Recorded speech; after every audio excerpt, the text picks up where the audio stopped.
Good evening, everyone. We continue our study in the book of Daniel. We're now in chapter 4, reading from verse 13. Yesterday, when we left off, I just painted for you on the right hand side the idea of a huge and tall and great tree with wide ranging branches as well as fruits from all over that feeds all living things. The birds in the air finds haven, and the shade it gives to all the living things. And we said that it was all flesh. The people could see this tree from all over the land. So it is a huge and tall tree, as if it reaches to the heavens. And we said that that is an expression of a magnificent height. That's the kind of expression. It's so tall as if it touches the sky. So, with that in mind, we continue in verse 13. It is Nebuchadnezzar who is actually speaking. He is revealing what he dreamed to Belteshazzar or Daniel. So in verse 13, it says, I was seeing in the visions in my mind. Remember, this word mind is not the Hebrew word lev for heart. This is really the word for head. So he is very literal. He says, it's in my head, on my bed. And behold, I can see. See, all of this is about seeing. And now we have a very interesting word. The word here is an angelic watcher, a holy one. And he descended from heaven. I would like to express the translation challenge. You can say that this is a watcher. It comes from the word ear. Now, ear in Hebrew means a city, but it really means a city with walls around the premises. And on the city walls, there will be a watchtower. And so you find that ear itself is about a watchtower watching over the enemies to prevent them from coming into the city. That's why in Hebrew, the word city is an ear. And here we also see it as an ear, a watcher, a holy one. And this is an angel. This is an expression, a description of angel. Now, it would be important for us to remember one very important fact. Abraham is from Ur of Chaldee. This is actually of Babylon. The exile of the Jews of the southern kingdom of Judah. And now, speaking about Daniel and his friends, they are all in Babylon. They are actually back in the original place of Abraham. Remember in Genesis chapter 12, Abraham is from Ur of the Chaldees. Chapter 11 at the end, and in chapter 12, he leaves Ur of the Chaldees and goes to Haran. And then from Haran, Genesis chapter 12 speaks about God calling him and bring him down south to Canaan. Now, while the Israelites, or in this case, the southern kingdom, is captured and taken into exile, they are back in the land of the Chaldees, the Chaldean land. And Nebuchadnezzar is from this land. And I have also indicated that the name or the title El Elyon, God of the highest, is also a title that Nebuchadnezzar understands and is the God of the highest. And that is how they would describe the God over all gods, the God of gods, the King of kings. Now, that is the absolute highest God. And that is the same kind of language that Abraham had in Genesis chapter 12, 13, and 14. In so doing, we also realize that people of those days see God is the absolute most high up there, and work is actually done by his angels, and in this case called ear, a watcher, or the Holy One, Kaddish in this case, or from the word Kadosh, the Holy One, or the Special One, coming down from the sky. There is no concept of heaven and hell in this idea. So the word heaven here is Shemaya, which is similar to the Hebrew word Shemayim, and it is coming up from above. When you look up, so Nebuchadnezzar is looking up and something is coming down, and he calls that the ear, the watcher, the angel, the Holy One, as translated in the English language. And so understand that Nebuchadnezzar is fully aware of God Most High. He is also fully aware of the messengers or the angels. And in verse 14, this angel who comes down, the ear, he shouted out and spoke as follows. Now remember, Nebuchadnezzar is writing this. He is reiterating in his letter. And so he calls out. And this word shouted out is call in strength. It is and you notice the Aramaic is very concrete. It is not just call, but it's call very powerfully, call with strength. And it is translated as shouted out very loudly. And this is what he says. He says, chop down or cut down the tree and cut off its branches. Now, this word cut down is literally to chop it down, and this is good. Now, the second word here is cut off. Now, the word cut off is also good. Chop down and cut off is very different. When you talk about chopping down the tree, it is chopping down the tree trunk. When it's cut off, it is the smaller parts, which are the branches, the foliage. It continues to say, shake off its foliage. The idea is to scatter. And the idea of shake off its branches, the word foliage is branches, because the branches have the fruits. And so when you are shaking the branches, the fruits will scatter, will drop all over the place. Let the animals flee from under it, because there were animals that were taking shelter under its immense shadow. And then it says the birds from its branches, and the birds are resting on the tree branches and very safe. But let me now draw you the resulting picture.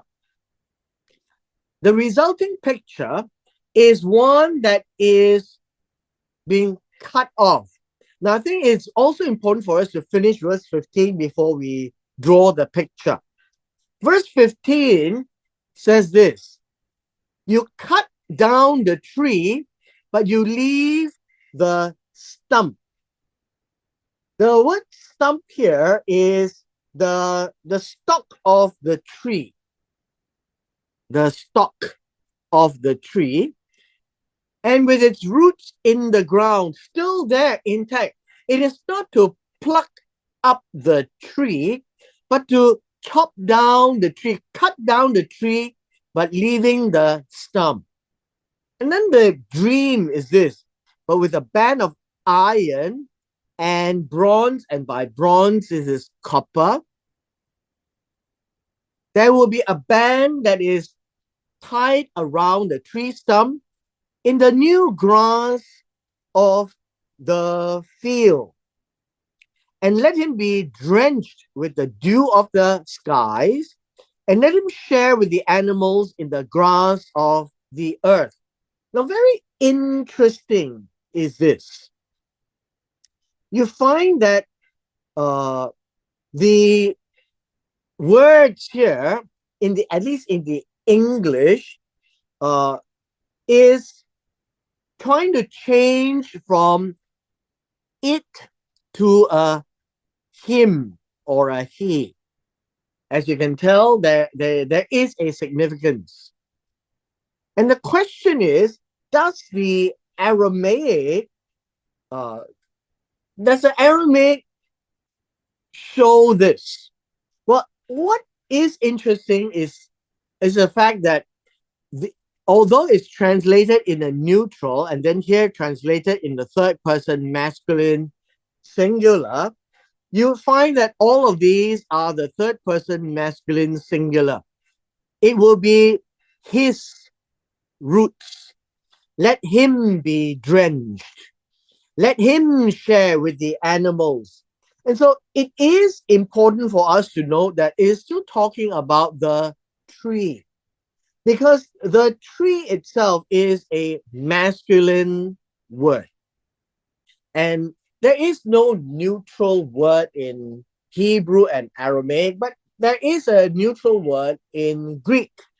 And so in this two verses, in verses 14 and 15, we are now told of this picture. And so let me draw this picture out for us to see. This is what we see. The tree is chopped down. The tree stump is left with the root, meaning it is still alive in that sense. And then we see that the branches are chopped off as well. The fruits are all over the place. The birds have flown away. And the animals have also gone away. Nothing left.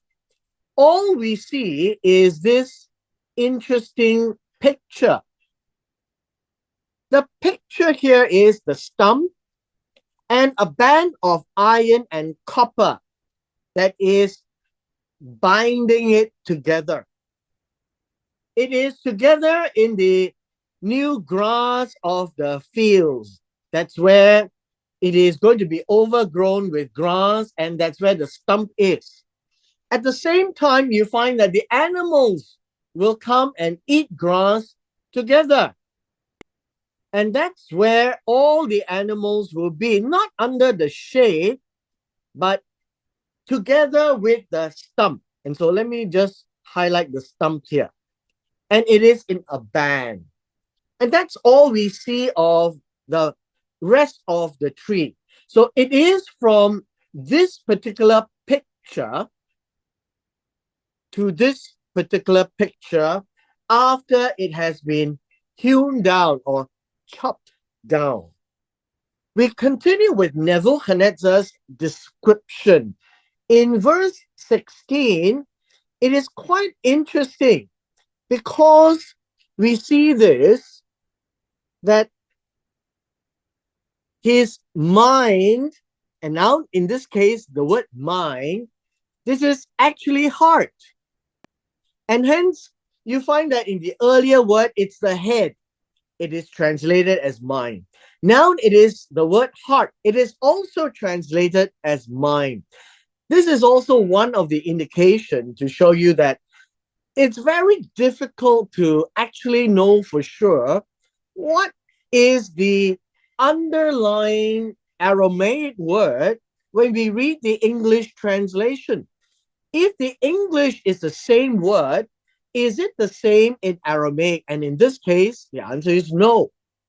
And so this word mind is really the word heart.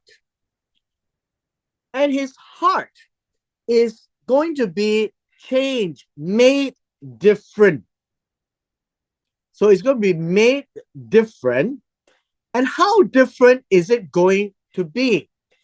Now, it is interesting you find that the change here is now to be spoken that of a human and to an animal. And this is the word heart, not mind. It is the word heart. And so we need to be mindful, pun intended, that we're talking about the heart here and not the head, which is translated as mind. Now, what has happened is this particular stump is changing the heart from one of a human to the one that is of an animal, which means that he is looking at the tree, which is symbolic of a human being. Now, this word human is the word anasha. Now, the word anash, and you can see this is anash. It is from the Hebrew word enosh. And this word actually means mortal man. A man who will die. A man who will be sick and then he will one day die. And so this is translated as human and it's correct. An animal really would be a living creature. And so that is with regards to the mind or the heart. Better the heart, right? Better the heart. And there is a timing that is given. It says here, let 7 periods of time pass over him. This is actually correct. Periods of time. And in periods of time, it will be 7. Well, I guess for now, we just talk about periods. Basically, it means 7 times. So 7 periods of time is good, right? It is good. In verse 17, Nebuchadnezzar continues. He says, this sentence is by the decree of the angelic watchers, and the decision is a command of the holy ones. We need to understand that this is an A and this is a B. Both the statements are talking about the same thing. The first one is, this sentence is by the decree. Now, the idea of a decree here is an official law. And so the sentence here actually is not, it shouldn't be translated as sentence.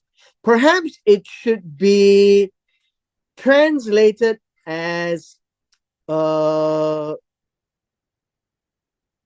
I guess, the matter, not a sentence. I think it's not a correct translation. This issue of the heart change from a human to an animal heart is given by the decree of the watchers, which we said is angels. Now, the second one here is the decision. Now, the decision is also matter. These are essentially similar words, right? Similar words. The decision, the decree is a decision. The word is really the matter. The decision here in the second part is the question, and the matter is the command. They are all similar words, and so this is an A and a B. Basically, it is to say that the holy ones or the angels is responsible for the actions. It is a decree that is carried down and announced by angels.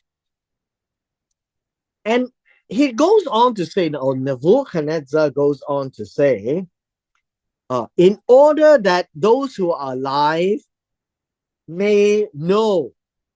Now, the word know in the Aramaic as well as in the Hebrew is to see, to understand.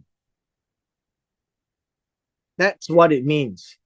And to see, to understand that the Most High, which is El Elyon, or the highest. Now, the Most High here says that he is the one ruling. The word ruler here is really the one having authority. Having authority. And I think that is a better word to translate. As ruler, the one having authority over the realm of the humankind. This word mankind is the same word as this word human. They are the same word. Anash in Aramaic and Enosh in Hebrew. And the Most High is the one to grant to whoever he wishes the authority and sets over the lowest of people. Now, the word people is also the word Anash. These are three same words. 1, 2, and 3. Now, observe in the English language, we have the same word translated as human here, mankind here, and people here. But in the Aramaic, it's exactly the same word, which is why the word here, mind, is heart. But the word earlier is head.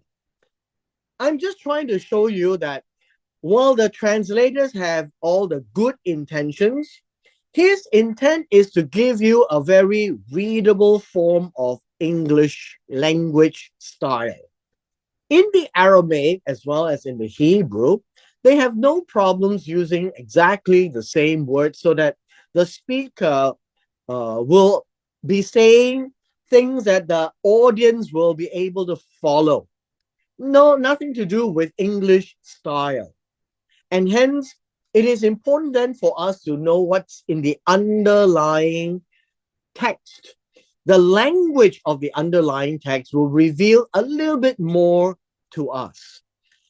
In verse 17, the conclusion here is the angels comes and pronounces all these things that he had in the dream. And it is to pronounce one fundamental concept here. The concept is about the Most High God. Who is God?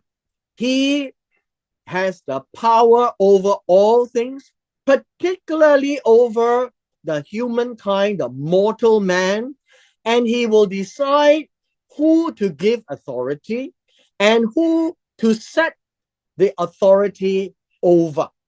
And so the lowliest of people are the ones that will be subject to the ones in authority.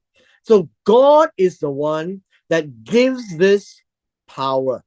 And so I hope that by this time, Nebuchadnezzar is the one speaking this. He doesn't understand what it means.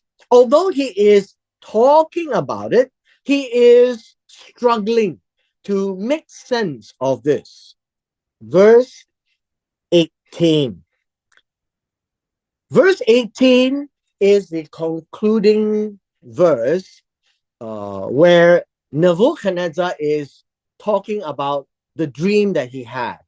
Now, remember, everything we're reading right now in Daniel chapter 4, as we first started in verse 1, is part and parcel of the communication by Nebuchadnezzar to the open world, his kingdom of all the people, nations, and language. He wants everybody to know about this most high God. And he is describing the process of him arriving at this. Verse 18 says this is the dream. Remember what I had said earlier is that the style in Aramaic is slightly different from the style in Hebrew. There is no and thens built into the language. And so we are just reading it as a normal, this is the dream. I, King Nebuchadnezzar, have actually seen in his head. Now you, Belteshazzar, tell me its interpretation. Remember, the word interpretation is really to reveal the understanding. He is to reveal the understanding. What does it all mean? This is the word interpretation, just as in chapter 2.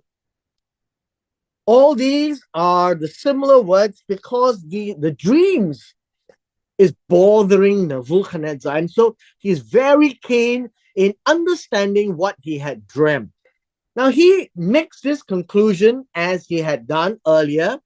Since none of the sages of my kingdom, the wise men, is able to make known to me the interpretation, but Nebuchadnezzar is certain you are able.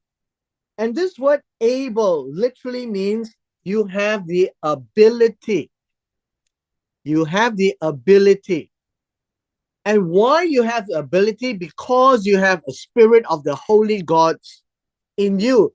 As he described earlier, when he called upon Daniel, this is about the wind of the angels.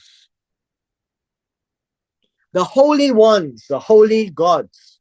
These are the angels. So one of the things you will find in the book of Daniel, you don't find the name of God. The Yod-Heh-Vav-Heh is not presented because in this communication and discourse with the non-Jews, they don't refer to God as the Yod-Heh-Vav-Heh. They refer to God as El or Elah or Elahi.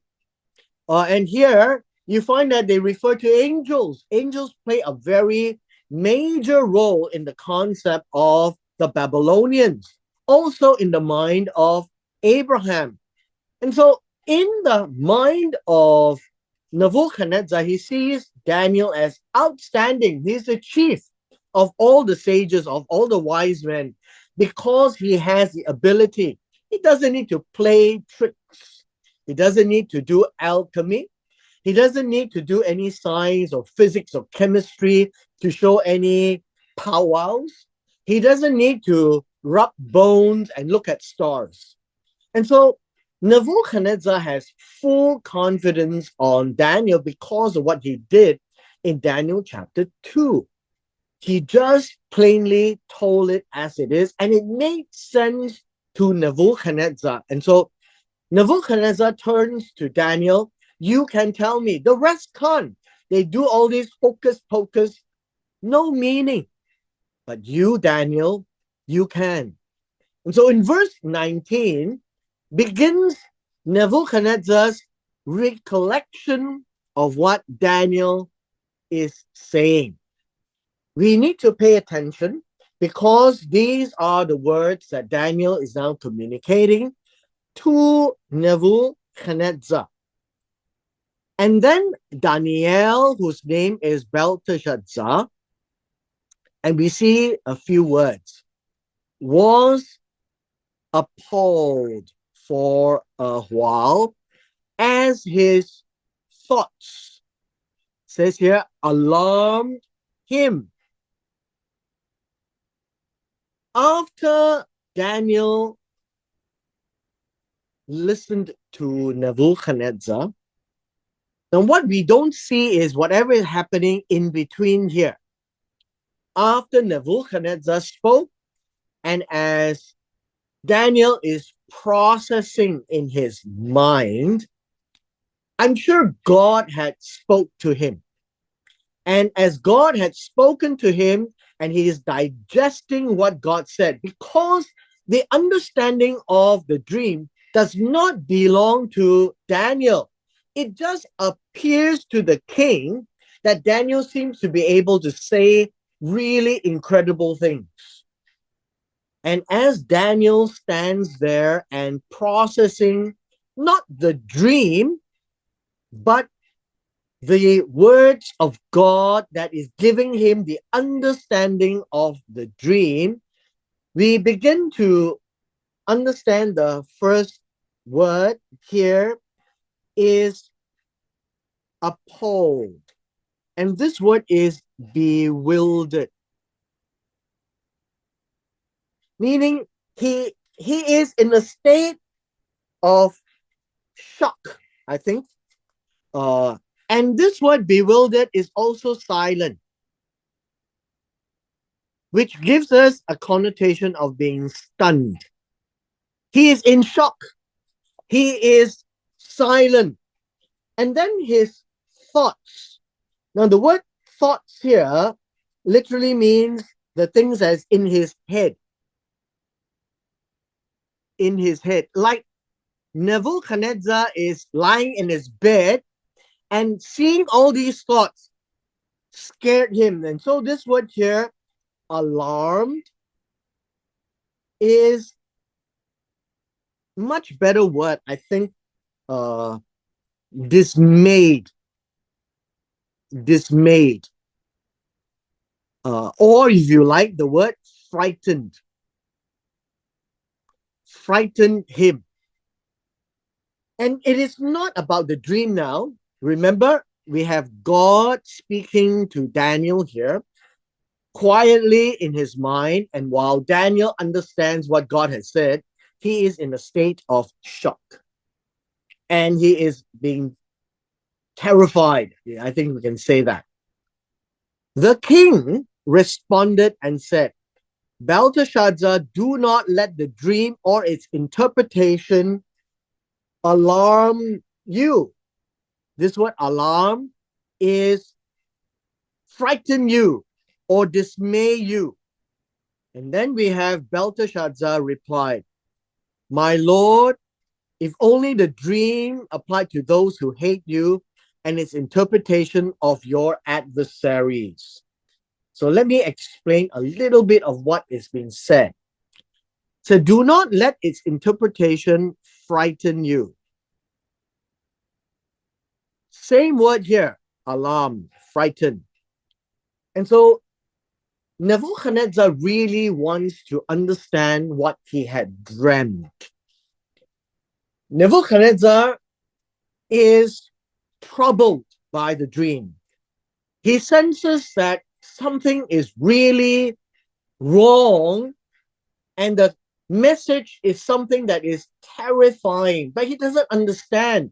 Even though he is troubled, he's shocked, he's now telling Belteshazzar, tell me, don't just stand there and keep quiet. Now I want to highlight to you this word, my Lord. The word here, my Lord, is Mari. Please understand this is a Chaldean word, Mari. The Assyrian church leaders are called Mari. It is equivalent to the Hebrew Adoni. The word Adonai is used for God, and the word Adoni is used for humans. In Aramaic, it is not Adoni. The equivalent is Mari. Mari is my Lord. Daniel is calling Nebuchadnezzar his Lord. Nothing wrong with that. He is the absolute king anyways. And so it is appropriate. We don't need to actually be disturbed by some of the terminology, because the terminology that we are reading is very Eastern, and here is very Babylonian. And to Daniel, it is okay because it is very Hebrew as well. Easterners refer to their kings as lords. And so, Mari, if only the dream applies to those who hate you. Now, I like the English translations here. These words are supplied by the translators. Basically, what Daniel is saying, I know the answer, I know what it means, and I wish that it applies to those who hate you and to those who are your enemies. Because it is so bad, I really don't wish it upon you, O King, my Lord. That is what verse 19 actually means. Now, it is quite interesting to see that I'm just trying to help us communicate the emotions in the mind of Daniel. At this very point in time, he is in complete shock. He is stunned. He is bewildered. He doesn't know what to say. And he is looking at the king. And you need to understand that although he has God with him, he is still human. He is standing in front of Nebuchadnezzar, first time in Daniel chapter 2, to tell him the bad news that he is the head of gold, but the head of gold is going to be the chest and arms of silver, which means that his kingdom will come to an end. And we get the effects in chapter 3. He made the whole image of gold. He can't understand that his kingdom can come to an end. Now, Daniel is looking at the king, and he's not the best friend. He is a cruel king. He can chop your head off at a drop of a pin. And he is looking at the king, and in his head, he is frightened. He has to tell the king Nebuchadnezzar an even worse news than in chapter 2. It is not only that his kingdom has come to an end, but something is going to affect him personally as a king and as a human being. And can you imagine Daniel standing there having to say these words to a king who can actually cut off your head at the drop of a pin if he doesn't like the sound of it? And the king is now pestering Daniel. Tell me, don't just stand there quiet. Don't be afraid. Let me know what the dream actually means. Help me understand it. And the only reply that Daniel can say is, oh, I wish that all these things I know is happening to those you hate or happening to your enemies. But it's not. And we shall need to stop here because the next part is fairly long and we need to deal with it in one passage itself. And so we shall end here. And with this, we come to the end of our session today.